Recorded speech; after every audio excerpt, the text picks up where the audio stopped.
Olá, muito boa noite para você. Aumentam os números de infectados em Patos de Minas. Nas últimas 24 horas, mais 46 casos de Covid foram confirmados. Mas o governo do estado de Minas diz que entre os mineiros está o platô.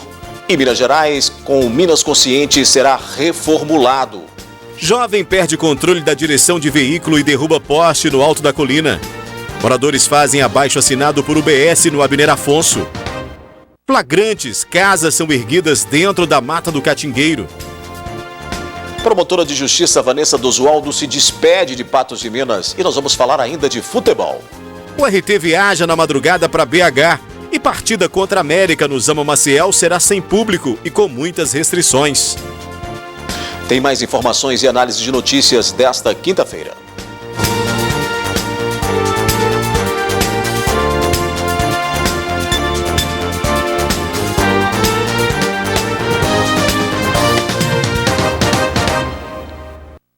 Um poste de iluminação caiu e outro quase depois de um acidente nesta tarde no bairro Alto da Colina, em Patos de Minas. Uma jovem de 19 anos perdeu o controle de direção do veículo e bateu nos postes. Um acidente envolvendo um carro de passeio e uma jovem de 19 anos foi registrado nesta quinta-feira em Patos de Minas, no final da Avenida Fátima Porto, sentido bairro Alto da Colina. Equipes da Polícia Militar e Corpo de Bombeiros foram acionados no local. Segundo os policiais, a menina teria se descontrolado e acabou batendo a lateral do veículo em um poste de iluminação. Um poste caiu e o outro ficou suspenso pelos fios. Ao chegar no local, a gente precisou fazer o isolamento da via, né? Já que houve vazamento de combustível do carro e o poste está sendo suspenso pelos fios de eletricidade que ainda estão energizados. E nós aqui chegamos e já fizemos a neutralização do combustível com serragem e desengatamos os polos da bateria para eliminar qualquer risco de explosão. A vítima se encontra psicologicamente abalada, mas questões físicas está bem.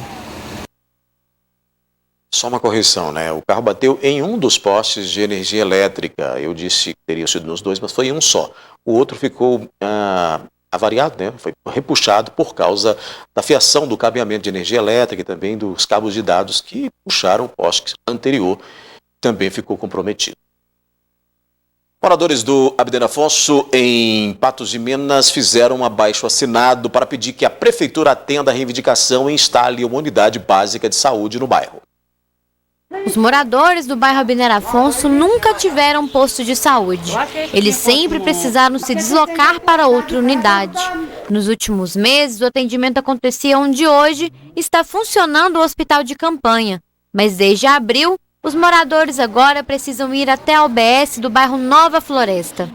Indignados, eles estão fazendo um abaixo-assinado. E está muito difícil, porque a gente está querendo trazer o posto Nova Floresta, equipe Lua, para o bairro Abner Afonso, onde é o antigo posto policial. Segundo essa moradora, que mora no bairro há 20 anos, há cerca de 3 meses que não há visitas de agente de saúde nas residências. O agente ajudava muito, passava quase toda semana. Tá precisando de alguma coisa? Tá precisando de remédio, tá precisando de médico? E qualquer coisa resolvia pra gente. Agora tem 3 meses que não vem. A gente precisa de ajuda. Eu tenho 20 anos que eu moro aqui. 3 meses que a gente tá sem agente e eles falaram que ia pôr o posto lá só 2 meses. E até hoje não trouxeram o posto para a gente de novo, sabe? E tem muitos idosos aqui que precisam do apoio deles, mas não tem o apoio. Eu mesmo, essa semana mesmo, tive que ir lá no posto, porque tem uma senhora que precisou de uma receita médica, e a que cuida dela não podia deslocar, deixar ela sozinha, vai buscar, e eu tive que ir lá no posto buscar para ela, sabe? Não tem o apoio do agente de saúde. Com a maioria dos moradores idosos, essa dificuldade acabou se tornando um grande problema. Por isso, eles pedem com urgência que um posto de saúde seja instalado no bairro e que, inclusive, há locais disponíveis para isso. Tem muita gente de 80, 90, 70, 60 que não está conseguindo andar, que está com problema, sabe? Nas pernas, tem gente que foi acidentado, não está dando conta de caminhar no posto. Porque tem que pegar ônibus, quando não pegar ônibus tem que ir a pé. E é muito difícil, principalmente quando está chovendo então, aí fica pior ainda. Pra mim é complicado demais, né? Sempre que eu preciso eu tenho que pegar táxi. E nessa pandemia eu tô mais ou menos sem assistência. Aí as vizinhas que fazem as coisas pra mim. Situação, né? Olha, no próximo bloco vamos falar de futebol. O RT faz último treino antes de seguir para a capital mineira e já avisa nada de torcida na partida contra o América.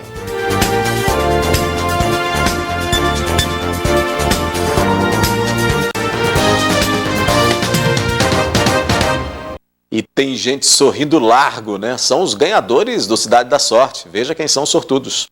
E hoje é dia de entregar os prêmios do Cidade da Sorte. E o primeiro ganhador, que foi no valor de R$1.000, o sortudo foi o Denner Júnior da Silva, do bairro Sebastião Amorim. Denner, e você está sempre adquirindo o Cidade da Sorte e dessa vez estava com o pé quente. Sim, dessa vez deu certo. Toda semana a gente está adquirindo e dessa vez foi. Ai, muito. O segundo prêmio foi no valor de R$1.000 e a Kelly de Oliveira, lá do bairro Sebastião Amorim, foi quem ganhou, né, Kelly? Ficou feliz? Com certeza. E vale muito a pena, né, Kelly? Porque está ajudando, né, a Casa da Acolhida, porque a gente comprando, a gente está ajudando também. E está conseguindo ganhar também, né? O terceiro prêmio, no valor de R$1.000, 2 pessoas vão dividir esse prêmio, que é o João Lucas Duarte da Silva, do bairro Nossa Senhora Aparecida, e a Maria Aparecida Gonçalves, do bairro Sebastião Amorim. João, ficou feliz? Como é que você ficou sabendo que foi contemplado com o prêmio do Cidade da Sorte? Eu tava lá em casa, lá lavando a varanda pra esposa lá, né? A minha irmã me ligou, falou assim, você ganhou. Aí, nossa, você tá doido, foi uma emoção muito grande, que é a primeira vez que eu ganho, né? E ainda mais ajudar na Casa da Acolhida lá, as menininhas que precisam, né? Aí Deus abençoou que dessa vez eu fui contemplado. Tô sempre adquirindo, né? E é só você adquirir que você ganha, com certeza, né? E ajuda a Casa da Acolhida. O quarto prêmio, no valor de R$7.000, quem levou sozinho foi o seu José Márcio Rodrigues, do bairro Jardim Esperança. Como é que foi receber essa notícia que ganhou o quarto prêmio sozinho? Olha, estava eu e a esposa lá, assim, olhando a cartela, e gente pelejando para visualizar mesmo. A hora que falou o meu nome, eu estava sentado, mas não sabe, a alegria foi tanto, mas é bom demais. Se a gente tá ajudando, é muito bom para estar ajudando. De um jeito ou do outro, gente, é bom demais. E agora nós vamos mostrar para vocês quem foram os ganhadores do Giro da Sorte. Felipe Augusto Moraes, do bairro Vila Rosa, Roseli Olinda dos Santos, do bairro Planalto, José Martins Neto, do Cidade Jardim, Wanderson Martins Oliveira, do bairro Alto da Serra, Dercy Maria, do bairro Centro, Nayara Aparecida de Faria, do bairro Nossa Senhora de Fátima, Jean Carlos Pereira Silva, do Alto Limoeiro, Fabrício Antônio Pereira, da Afonso Queiroz, Sérgio Magela Faria, do bairro Jardim Aquário, e Nivaldo Pinheiro da Mota, do bairro Jardim Panorâmico. O Cidade da Sorte é um projeto aqui para Patos de Minas que toda semana está distribuindo prêmios, mas a causa mais importante, a causa mais nobre é poder estar contribuindo com a Casa da Acolhida, já que o Cidade da Sorte é o braço direito da Casa da Acolhida. Para o próximo domingo você vai gastar apenas R$5, é a cartela promocional, vai concorrer R$1.000 no primeiro prêmio, um smartphone no segundo prêmio, uma geladeira no terceiro prêmio e uma bolada de R$8.000 no quarto prêmio, além dos 10 giros da sorte no valor de R$150. Então não fica fora, procura um dos nossos colaboradores, você vai gastar apenas R$5 para poder estar adquirindo sua cartela e concorrer a esse montão de prêmio, além de poder estar ajudando a Casa da Acolhida e famílias carentes da nossa cidade. Parabéns para todos os ganhadores, né? Agora a gente fala de futebol. A URT parte na madrugada de amanhã para BH. A veterana tem compromisso com o Cruzeiro no domingo às 11 horas da manhã no Mineirão. Mas antes de seguir viagem, mais um treino. Um desafio tanto para o elenco do Trovão Azul, que teve um prazo curto de tempo para se preparar para a volta do Campeonato Mineiro. O elenco parte para Belo Horizonte nesta sexta-feira às 4h30 da manhã, tendo em vista que o protocolo da federação exige a concentração dos jogadores 48 horas antes do início da partida. Sai amanhã de manhã, né, às 4h30 da manhã, porque a gente precisa chegar lá um tempo hábil para respeitar todos os protocolos da federação e da CBF. E chegando lá a gente ainda tem um trabalho na sexta-feira, pela tarde, e no sábado de manhã ainda. Resultado positivo dos treinos da semana, tanto no entrosamento do time, quanto no preparo para o jogo contra o Cruzeiro. A gente tem o último treinamento nosso aqui em Patos de Minas, é o preparativo final mesmo, né, que a gente vai trabalhar essa equipe, fazer um trabalho de conjunto para a gente ganhar mais entrosamento, mas os trabalhos da semana toda têm sido muito positivos.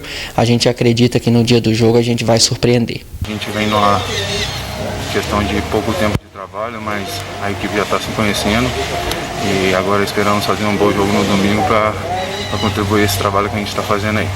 Está sendo um trabalho muito intenso, apesar de ser um curto tempo, né? Temos 8 a 9 dias de trabalho. Está sendo um trabalho muito intenso, mas estamos sabendo dosar, principalmente essa semana, que é a semana do jogo. O elenco conta com a participação dos seguintes jogadores. Os goleiros são o Cris, o Júnior e o Léo, zagueiros o Davi e o Rodolfo, os laterais são o Misael e o Jonathan, meio-campo são o Wembley, Ian Gomes, Túlio, Val Kennedy, Arilson, Lelis, Gabriel, Matheus Miranda e Vitor Braga. Meia-atacantes são Ian Augusto e o Júlio, e atacantes são o Mococa, o Matheus, o Amorim e o Kesley. Mas o treinador ainda não informou quais serão os jogadores que vão entrar em campo neste domingo. A gente já tem trabalhado, né, uma equipe base, porque o tempo nosso, como a gente já tem falado, é muito curto, então a gente tem aproveitado nossos trabalhos e definido uma equipe. Só que ainda a gente aguarda a questão de liberação dos atletas no BID para que a gente possa oficializar esses nomes. Agora é dedicar o tempo restante para melhorar ainda mais a preparação. A previsão de chegada em Belo Horizonte é para as 11 horas da manhã. Assim que chegarem, toda a equipe deverá realizar os testes para a Covid-19 e ainda na sexta-feira já iniciam o treino da tarde. A expectativa para a partida de domingo também é boa. A gente acredita em fazer um bom jogo, né? Como eu tenho falado, os trabalhos têm acontecido de uma forma positiva e a parte motivacional, né? Por enfrentar Cruzeiro e América, são duas grandes equipes que ajudam nós da comissão técnica a elaborar todo o trabalho. Para os jogadores, coração a mil. O coração está ansioso, cara. Tá batendo forte, tá doido para esse jogo. E igual eu falei, eu tenho certeza que a nossa equipe vai chegar lá, vai fazer um bom trabalho nesse curto período de tempo aí. Nós sabemos que futebol, a gente sente aquela emoção quando entra em campo, mas é normal.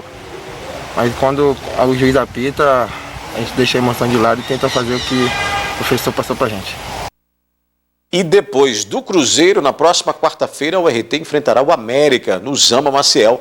Com as alterações exigidas pelo protocolo da Federação Mineira de Futebol, o acesso ao estádio no dia do jogo fica restrito e a partida acontece sem a presença de público.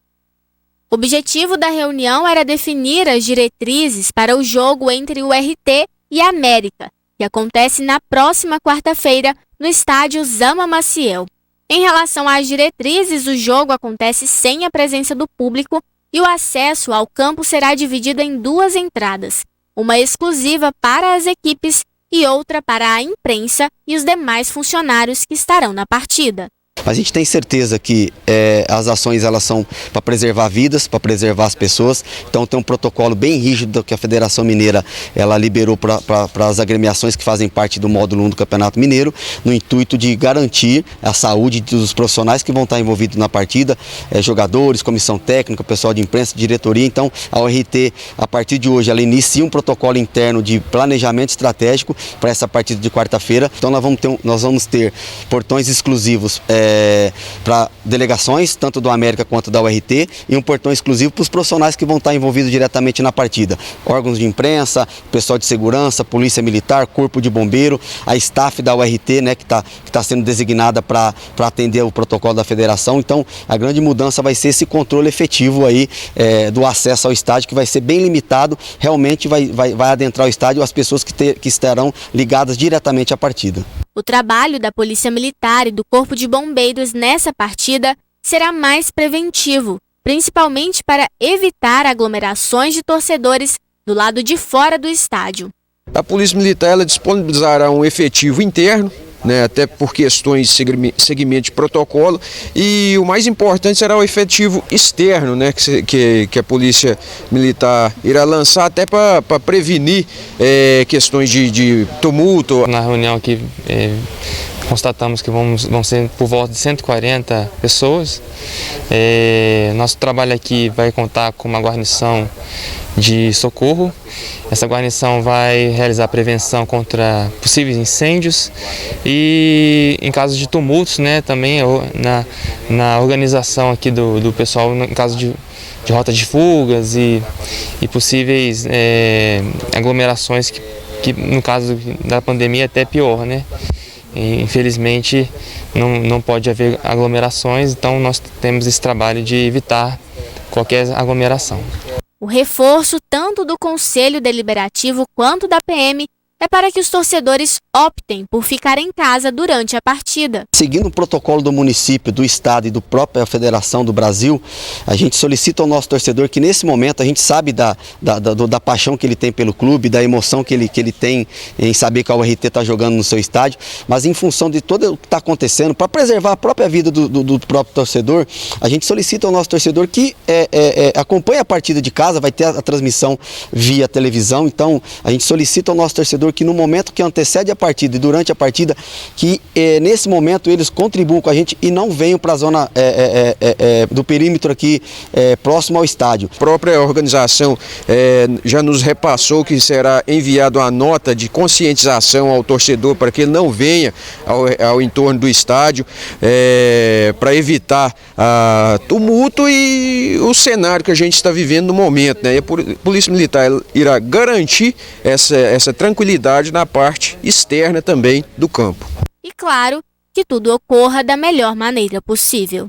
A ideia é essa, a gente está seguindo todos os protocolos, a URT está se planejando ao máximo, a diretoria executiva, o Conselho Deliberativo estão todos envolvidos nesse processo para a gente cumprir todos os protocolos que regem pela Federação Mineira, para preservar efetivamente a vida das pessoas e ter uma partida tranquila. Eu acredito que a gente se planejando, a gente consiga aí atender todas as exigências e ter uma partida aí de acordo com aquilo que pede o regulamento.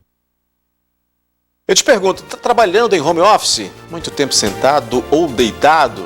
Pois é, já a gente vai chegar com algumas dicas para evitar as dores, consequência da má postura. E a seguir a gente mostra também que o Ministério Público apresenta recurso ao Tribunal de Justiça para precaver medidas caso a Prefeitura de Patos de Minas deixe o Minas Consciente. E o governo ouve críticas e Plano Minas Consciente será reformulado.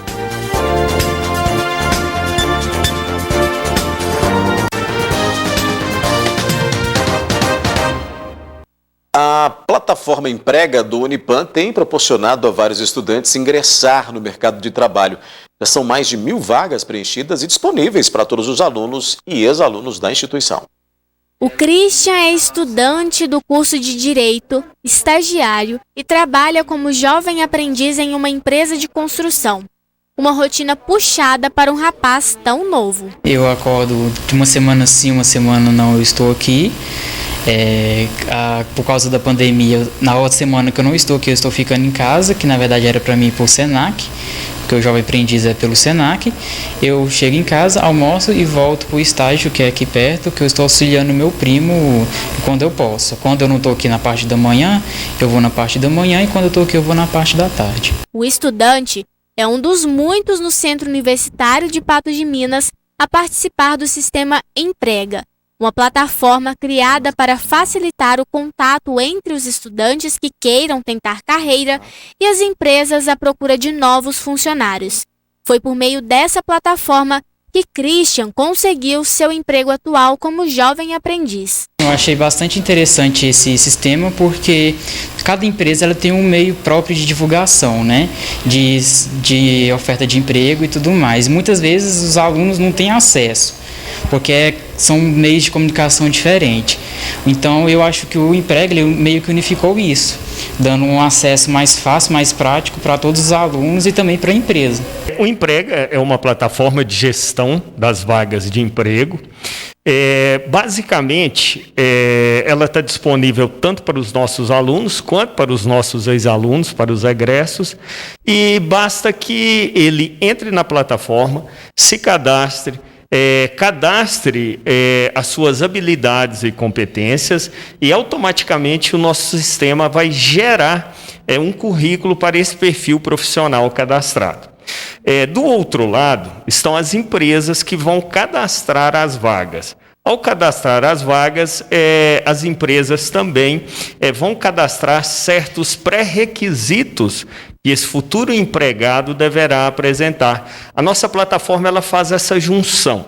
Ela conecta, né, o nosso aluno com o seu currículo àquela vaga pretendida por ele. E, automaticamente, ela já faz uma pré-seleção com base nas habilidades e competências exigidas pelo empregador para aqueles alunos que apresentam o perfil profissional mais adequado para a vaga desejada.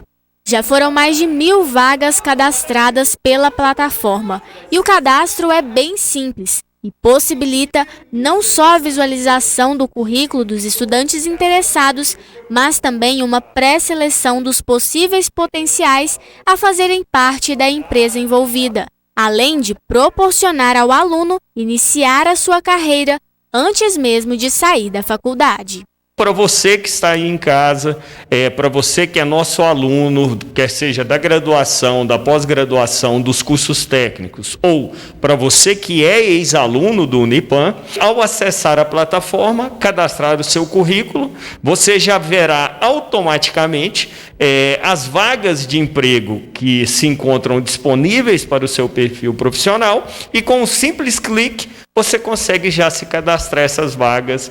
Ela também está disponível para celulares, então você pode baixar o aplicativo do Emprega, tanto para iOS quanto para Android, nas plataformas inerentes a esses sistemas. Então, ficar muito tempo numa posição e de forma incorreta pode trazer muitos incômodos. Por isso, a gente preparou uma série de dicas.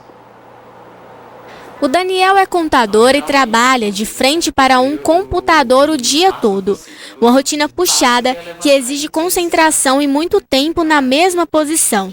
Diante da rotina, ele precisa fazer pequenas pausas durante o dia para evitar o cansaço físico e mental. Não é uma rotina que exige do corpo, né? Que exige físico. Então a gente acaba ficando muito sentado durante praticamente o dia todo. Então essas pausas que a gente faz é muito importante. Mesmo assim, no final do dia é difícil evitar uma dor ou outra. Como a nossa posição é só sentada mesmo durante o dia todo, então sempre tem aquela dor no joelho, aquela dor no ombro. Com as pessoas trabalhando em home office ou mesmo aquelas que passam muito tempo na mesma posição, de frente para a tela de um computador, como o Daniel, por exemplo, estar atento à postura e ao espaço de trabalho é essencial. Uma posição errada ou uma simples distração no ambiente pode afetar a produtividade de um profissional. Quando a gente não adota uma postura adequada, a gente vai gerando consequentemente sobrecargas e isso a longo prazo vão gerar dores, problemas, lesões. A ergonomia é um estudo que reúne uma série de técnicas e exercícios para melhorar as condições de trabalho do profissional e vão desde a posição dos braços até o ambiente em que ele se encontra. Medidas que a gente acaba adotando e observando para poder posicionar aquele posto de trabalho da forma mais adequada para aquele indivíduo. O primeiro ponto ao se analisar as condições de trabalho de um funcionário é a postura. Todos os ângulos do corpo devem estar ajustados em um ângulo de 90 graus. E se for o caso de quem trabalha em casa, preferir sempre sentar-se à mesa ao invés de escolher um sofá ou uma cama. Quem trabalha com computadores, notebooks ou até mesmo celular, é procurar fugir dos sofás, procurar não trabalhar em cima da cama, sempre escolher uma cadeira. Essa cadeira tem que propiciar um certo conforto, né? Você se sentir confortável nela. E uma dica: os pés devem estar alinhados ao corpo, mas não podem ficar suspensos. Se for o caso, faça uma pilha com livros ou use algum objeto para mantê-los firmes no chão. Que você observe que o assento não toque ali atrás dos joelhos e que de preferência essa cadeira dê um suporte para a sua coluna. Então ela precisa ter um encosto para que a sua coluna fique apoiada e descansada enquanto você realiza o seu trabalho. O segundo ponto é ajustar o distanciamento entre o corpo e a tela do computador. Lembre-se que a altura da tela deve estar alinhada à altura do seu olhar. A gente sempre observa que a altura da tela ela tem que estar no nível do nosso olhar, né, a uma distância de mais ou menos um braço do nosso corpo. Para quem vai trabalhar em casa, que são períodos de às vezes 8 horas e não tem o computador mesmo em si, vai fazer uso do notebook, a gente orienta que essa pessoa não abra mão de usar o mouse, o teclado, porque usar o próprio teclado e o dedinho ali do notebook por períodos prolongados também é lesivo. Além disso, as condições do ambiente também influenciam no bom desempenho do seu serviço. Duas coisas que você deve ficar atento: a iluminação e os ruídos. Locais muito barulhentos devem ser evitados. Por fim, fazer alguns exercícios antes, durante e após o expediente também ajudam a evitar lesões. Faça pelo menos 2 minutos de alongamentos para as mãos, punhos, pescoço e pés, para só então iniciar as atividades.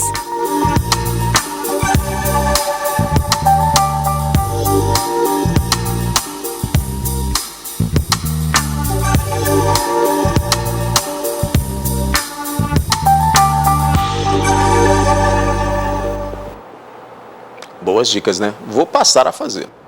O Minas Consciente é o programa do governo com recomendações de enfrentamento à pandemia. Os municípios puderam escolher segui-lo ou não, mas o plano recebeu diversas críticas depois de consulta pública e será reformulado.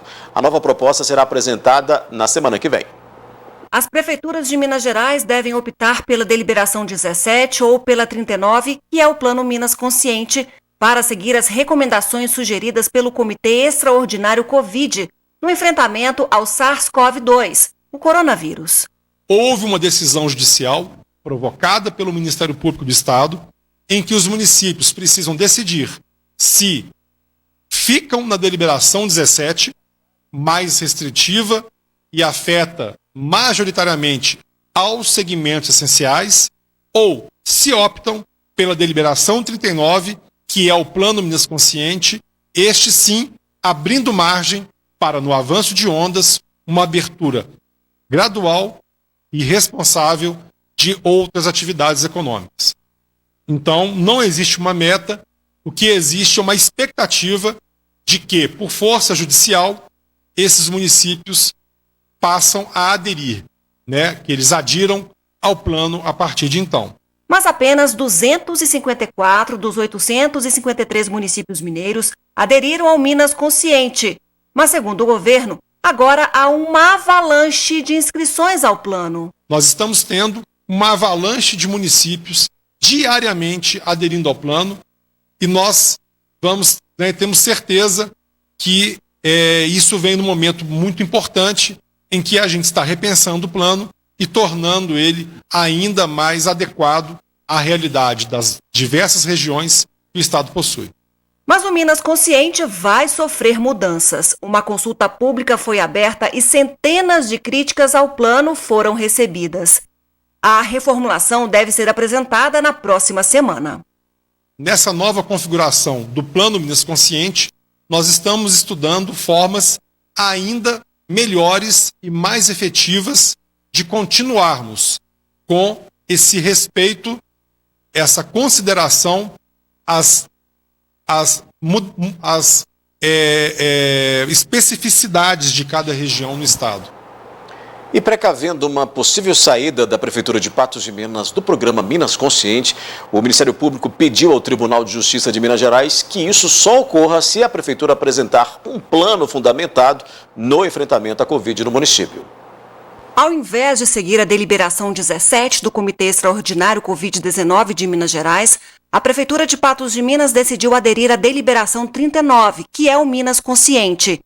Mesmo tendo optado pelo plano, foi só depois que a Justiça determinou que a Prefeitura começou a tomar as medidas propostas no enfrentamento à pandemia. Precavendo de uma possível saída do plano, o promotor de Justiça, Rodrigo Taufik, pediu ao Tribunal de Justiça de Minas Gerais que isso só ocorra se a Prefeitura de Patos de Minas apresentar em juízo um plano de contingenciamento embasado em estudos científicos. Que o documento seja assinado por infectologistas e outras pessoas com critério para fundamentar as decisões. O Ministério Público pede ainda que, caso isso não seja feito, que o município pague uma multa de R$100 mil ao Fundo Estadual de Reparação de Interesses Difusos Lesados. Na sequência aqui no News tem análise de notícias. Promotora de Justiça Vanessa Dosualdo se despede de Patos de Minas. Tem ainda análise dos dados da Covid em Patos de Minas. Nas últimas 24 horas, mais 46 casos foram confirmados na cidade.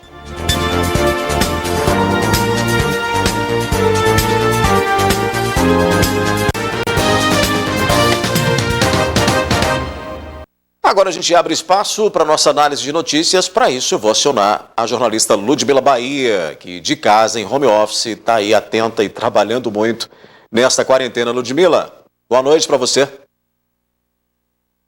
Boa noite, Adair. Boa noite para todo mundo de casa. Pois é, a gente chega aqui nesse momento do NTV News, jornalismo opinativo, da gente dar a nossa impressão, a nossa opinião sobre alguns assuntos que foram destaque ou que são importantes no dia, não é isso?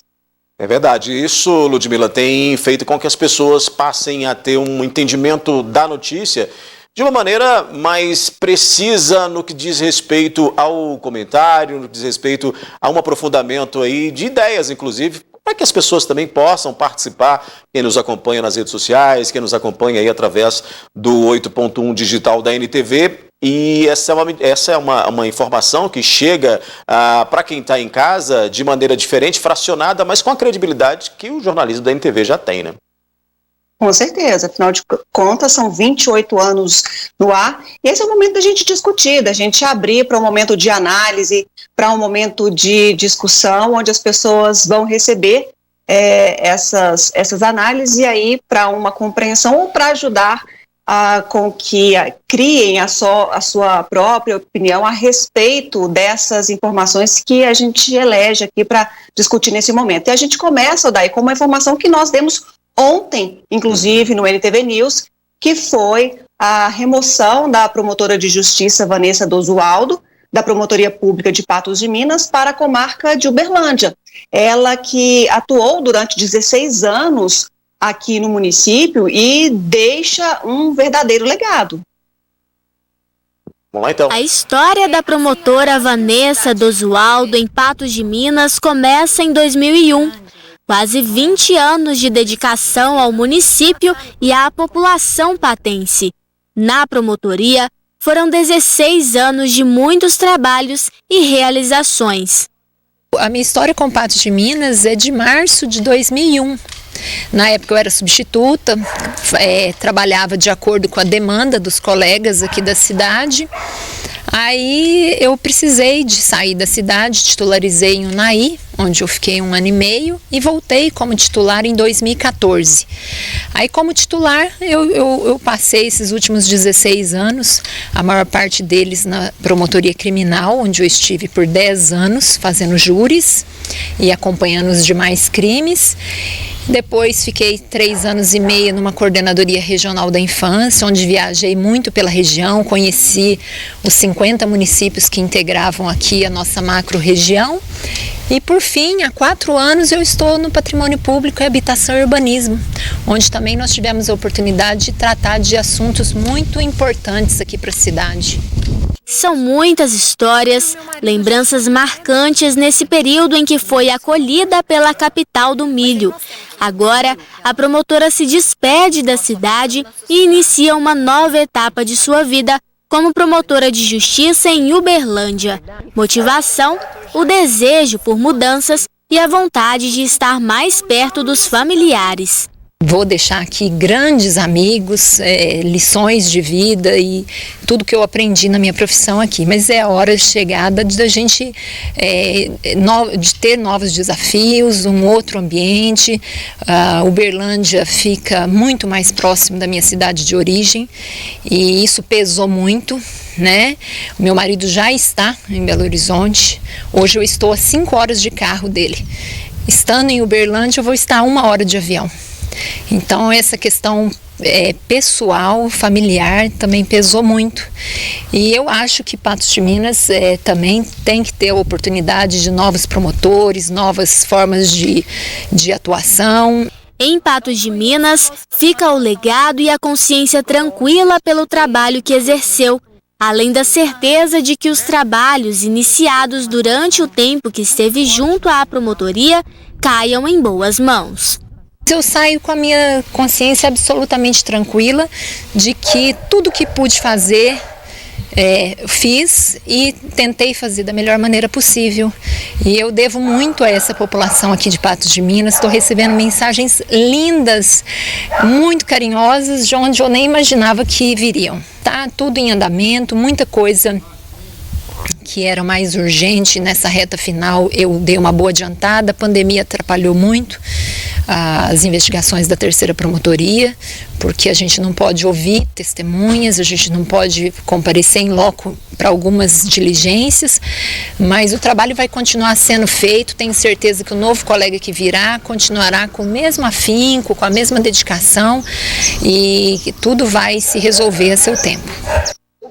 A doutora Vanessa Dosualdo, ela tem aí um trabalho prestado, né? Um trabalho que é reconhecido, né? Prestando esse trabalho é reconhecido por todos, tem realmente aí são 16 anos, né, dedicados, e ela certamente deixa o Ministério Público de Patos de Minas melhor, maior, né? Com mais responsabilidade para aquele que for assumir o lugar dela, né, Ludmila?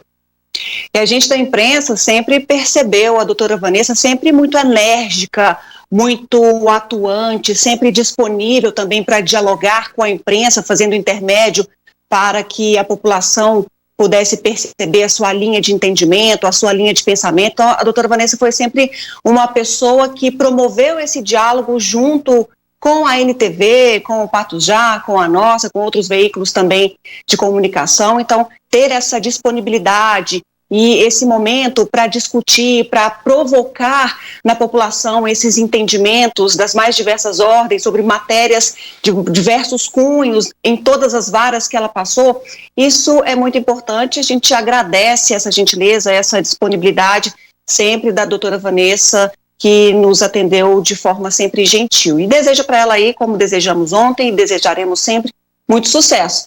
E agora resta saber, né, se o doutor Paulo César vai ficar em Belo Horizonte, já que ele foi removido para lá também, era um desejo, como ele disse, a reportagem da NTV, foi um pedido feito por ele e acatado, assim como era um desejo, um sonho da doutora Vanessa também ser removida para outro município. Resta saber se eles ficarão e por quanto tempo aí em cidades distintas. Muito bem. Ludmila, uma retificação. Ontem no NTV News nós cometemos um erro ao noticiar que os 2 servidores do município seriam vereadores, inclusive incluindo o nome do vereador Adão dos Santos como um dos beneficiados com a medida e nada teve a ver. O correto é que os fiscais que receberam o aumento são o vereador Welson Braga e o servidor público Jader Ferreira, que ocupa o cargo de fiscal. Muito bem, eu continuo com a Ludmila Bahia para a gente continuar aqui com a nossa análise, fazendo esse breve essa abertura aqui, Ludmila, te pedir desculpa para a gente poder fazer essa retificação. O que mais que a gente tem de assunto? Daí, porque eu sei que você dá uma... Só para fazer um adendo aí, recebi ligação hoje de vários vereadores de Presidente Olegário, também de secretário da Prefeitura de Presidente Olegário, e a todo momento nós entendemos esse erro aí, essa troca de nomes, algumas questões colocadas, e também nos colocamos totalmente à disposição, de portas abertas, para que eles entrem e possam aí esclarecer qualquer dúvida e qualquer outra informação que seja coerente dizer nesse momento. Então, fica aqui de público também registrado essa conversa que tivemos ao longo do dia com diversas pessoas, com diversas autoridades do município. Nossas portas estão abertas, nossos veículos de comunicação estão abertos para que essas pessoas que se sentirem aí lesadas de alguma forma possam aí usufruir desse momento, usufruir desse espaço para prestar mais informações. Muito bem. Explicado então. Ô, Ludmila, e agora a gente vai falar da Covid-19, né? Afinal de contas, o Estado entende que estamos no platô. É isso aí, vamos ver. É um gráfico que traz o número de casos confirmados por dia. E ele sugere fortemente, igual nós já estamos falando já há algum tempo, que em Minas Gerais nós estamos caminhando para um platô, ou seja, que nós devemos ter ou um número mantido de casos ou uma tendência logo em seguida de queda. Então, para nós, isso é muito importante, que mostra um pouco do controle da epidemia como um todo. Lembrando que em Minas Gerais nós temos várias regiões e cada região está no momento da epidemia. A expectativa era que a gente chegasse ao pico. Quando a gente vê esse número de casos elevado, a gente já imaginava que era o pico, agora o Estado já classifica como um platô, onde esses casos vão continuar elevados durante um período, né, Ludmila? Pois é, daí o que a gente observa é isso, que tem esse platô aí com tendência de queda em algumas cidades, em algumas regiões, mas no bloco anterior a gente viu o Fernando Passalio, que é o secretário adjunto de Desenvolvimento Econômico, falando dessa questão da dimensão de Minas Gerais e quão difícil é para o governo estabelecer essas medidas de forma igual. Por isso, as regiões divididas, o estado dividido em regiões, para que pudesse ter esse manejo melhor do Estado em relação às determinações do Plano Minas Consciente, para que fosse o mais igualitário possível, para que alguma região não pudesse ser prejudicada com outra que vive estágios diferentes. E aí, nesses estágios diferentes, é que a gente precisa entender. Minas Gerais aponta queda em algumas regiões, não para todas, como é o caso de Patos de Minas. Ontem tivemos menos casos confirmados que hoje, por exemplo, é o que a gente vai ver daqui a pouquinho. Então, assim, é preciso ter essa atenção, essa fala do governo, ela soa aí trazendo uma tranquilidade, o que é importante nesse momento para todo mundo que vive esse momento de angústia, esse compasso de espera, como vai ser o amanhã e como ficam os meus negócios, eu vou abrir a minha loja, não vou abrir, eu posso, eu não posso, o que eu faço nesse momento?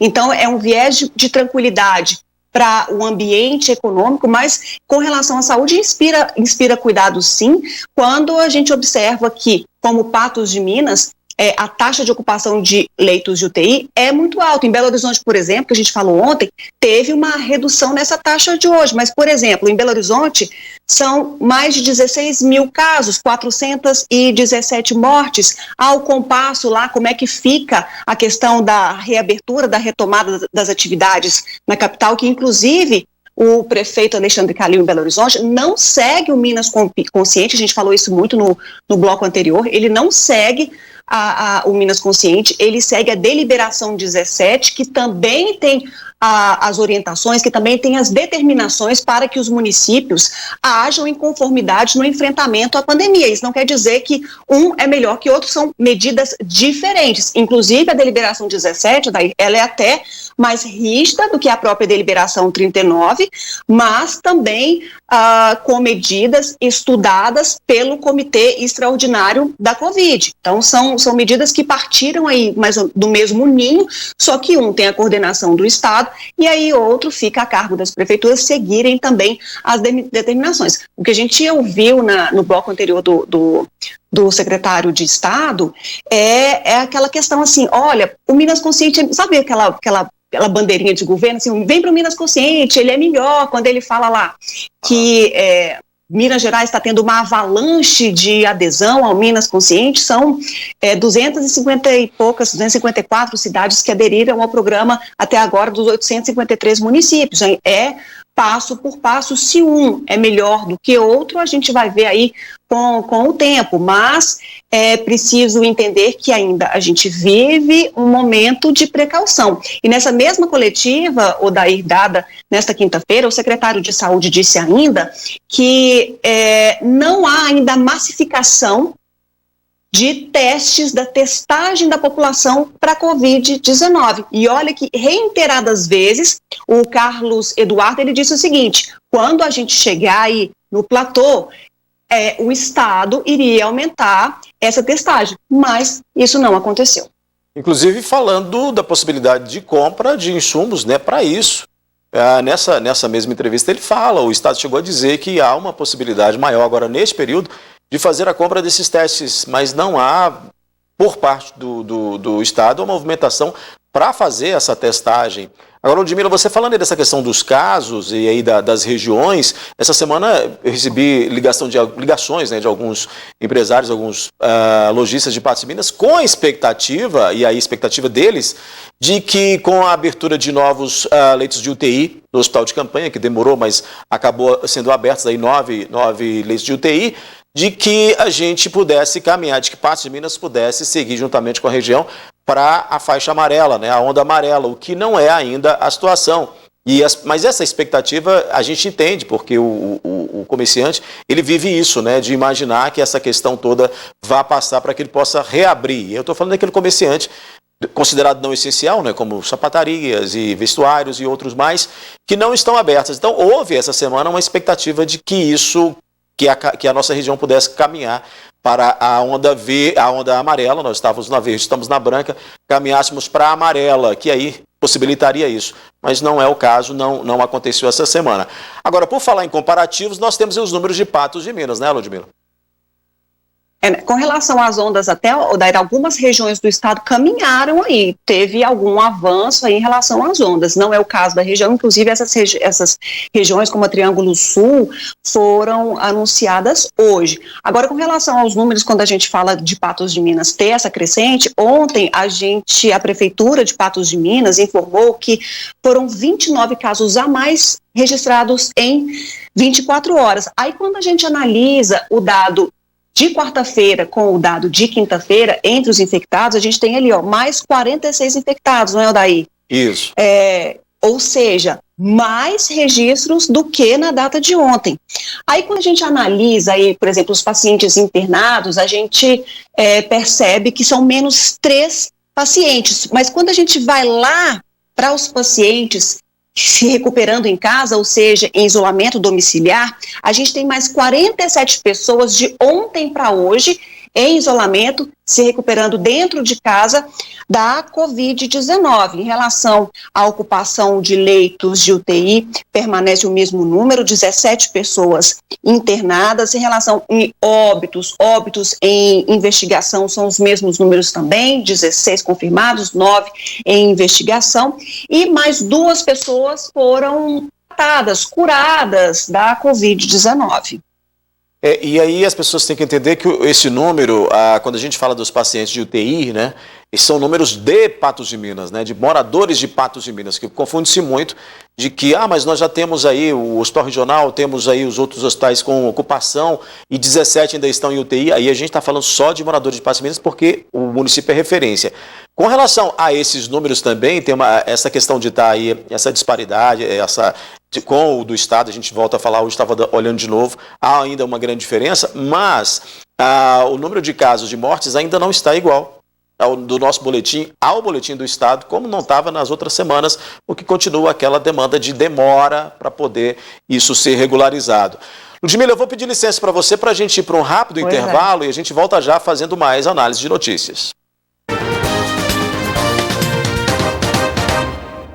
A gente segue com análise de notícia aqui no NTV News. A Ludmila continua comigo, porque, Ludmila, a gente volta a falar, a gente tem que voltar a falar, e esse é um assunto que a gente precisa bater muito nele, das questões envolvendo as áreas de preservação permanente em Patos de Minas. Agora, mais especificamente, tem que estar com maior visualizado, com maior visualização, a Mata do Catingueiro, né, que está aí sendo depredada ao longo dos anos, mas que no último fim de semana teve um fogo intenso que destruiu praticamente a mata inteira. Além dessa questão aí, dessa questão dos incêndios, a mata, Ludmila, também tem sido aí invadida constantemente, né?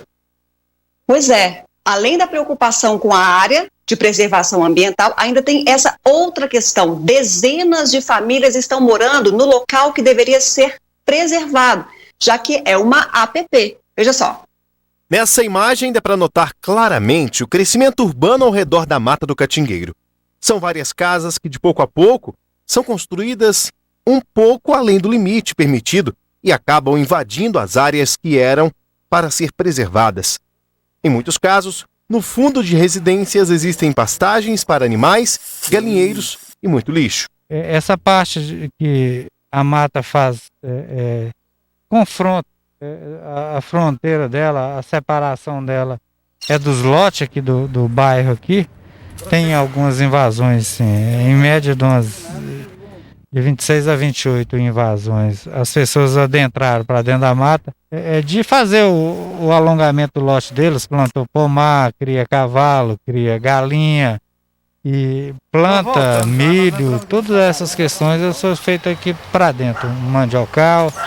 Então essas invasões também ela é muito danosa para a mata, porque eles acabam tirando a mata que é nativa e colocando algumas frutíferas que não são nem da nossa região, nem do Brasil mesmo, mas acaba desmatando para fazer isso. Nesta quarta-feira, o diretor de Meio Ambiente pediu autorização para realizar o aceiro ao redor da mata.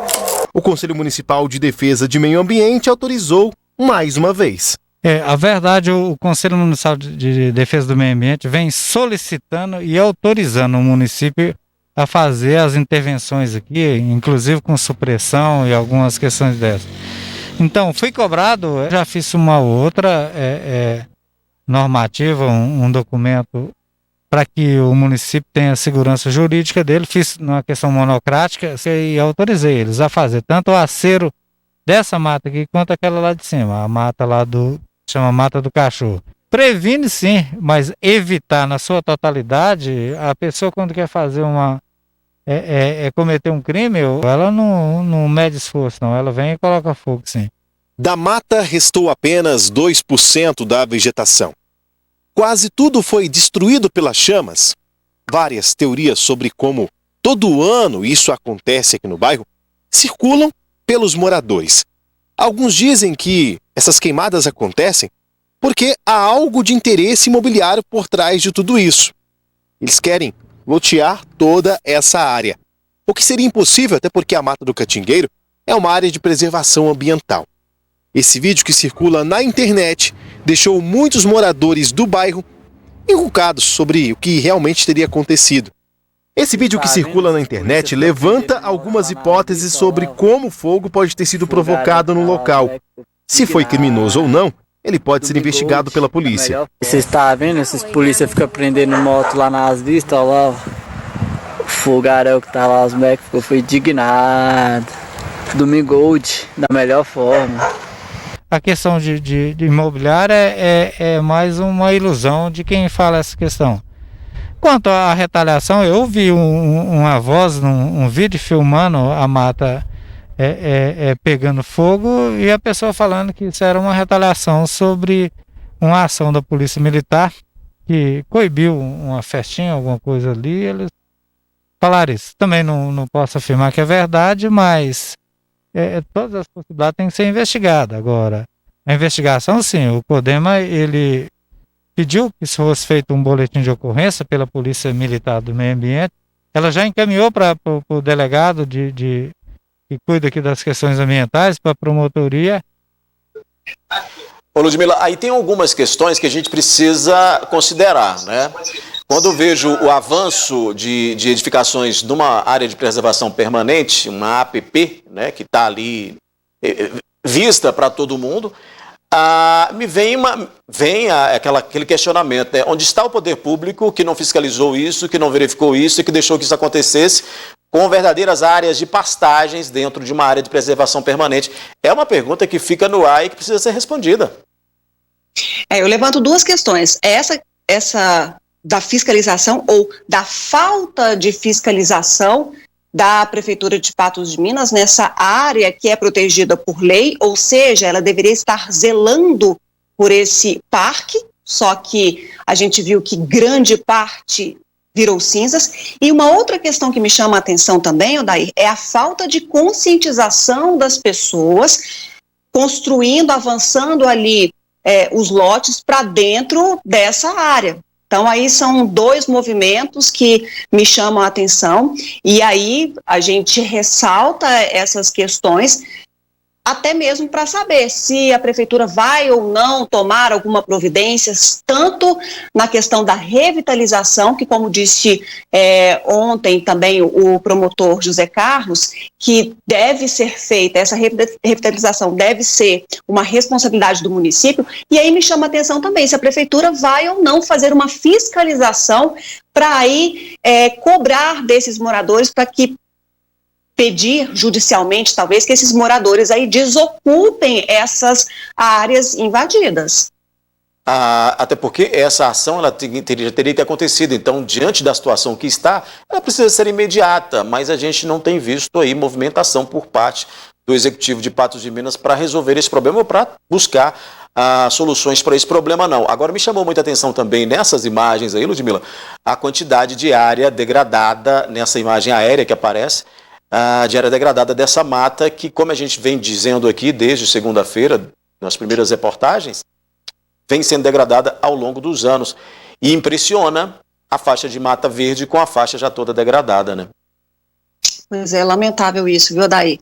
Uma questão antes da gente terminar, que nosso horário já está avançado aqui, como tem acontecido de costume nesse nossa análise, nesse nosso bate-papo, a gente falou anteriormente sobre a deliberação 17, deliberação 39, que são, então, as determinações do Comitê Extraordinário da Covid-19 em Minas Gerais, para o enfrentamento à pandemia no estado, onde as prefeituras podem, então, acatar e seguir uma ou outra deliberação. Em Rio Paranaíba, por exemplo, o Tribunal de Justiça de Minas Gerais determinou que a prefeitura seguisse algumas determinações e hoje, agora há pouco, inclusive, a prefeitura publicou um novo decreto municipal estabelecendo novas normas mais rígidas até para o enfrentamento à pandemia, como a questão de horários, funcionamentos de bares, lanchonetes, sorveterias, de 7 às 21 horas, também se posicionou a respeito do toque de recolher, que segundo o decreto passará das 22 horas às 5 da manhã, as pessoas então nesse horário não podem sair de casa, a menos, claro, que comprovada essa necessidade ou a urgência, e outras questões mais, proibindo aí confraternização, festas, mesmo que em caráter familiar, e outras questões mais. Então, a Justiça também está de olho ali para que as prefeituras sigam essas determinações, e foi inclusive o que aconteceu com São Gotardo, também estava desviando ali um pouco ali do que havia sido orientado, e aí teve que também voltar a algumas determinações mais rígidas, até mesmo para evitar aí ou interromper essa acelerada contaminação. Mas em Paranaíba a gente percebeu que houve aí uma diminuição ou uma desaceleração no contágio da Covid entre os moradores. Isso muito por ações da própria prefeitura, que antecipou a tudo e começou a fechar bem antes, aí, inclusive se negando a entrar para o Minas Consciente. Ludmila, é isso então, né? A gente encerra por aqui o nosso bate-papo, o nosso tempo já não dá mais nada. É isso. Não, nosso diretor corta o pescoço. É bravo, hein? Boa noite para você, então. Até.